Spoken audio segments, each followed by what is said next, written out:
शेतकरी, प्रवासी व नागरिकांच्या विविध मागण्यांसाठी धरणे आंदोलन.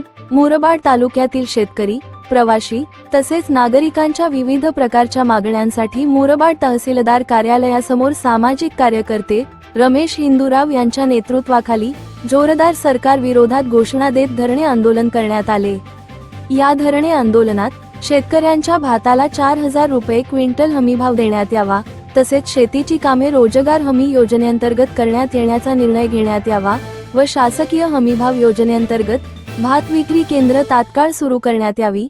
त्याचबरोबर कल्याण माळशेज महामार्गावरील रुंदीकरणाचे काम करताना फक्त 5 किलोमीटर खोदकाम करण्याचे बंधनकारक असताना 15 किलोमीटर पर्यंत खोदकाम केल्याने प्रवाशांना होणाऱ्या त्रासाची दखल घेण्यात यावी, अशा विविध मागण्या मुरबाड तहसीलदार यांच्याकडे करण्यात आल्या.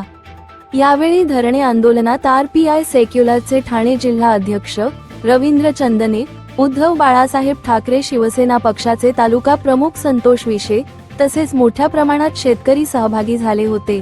नॅशनल हायवेच्या अधिकाऱ्यांनी धरणे आंदोलकांशी चर्चा करून प्रवाशांना होणाऱ्या त्रासाची दखल घेतली जाईल असे आश्वासन दिले.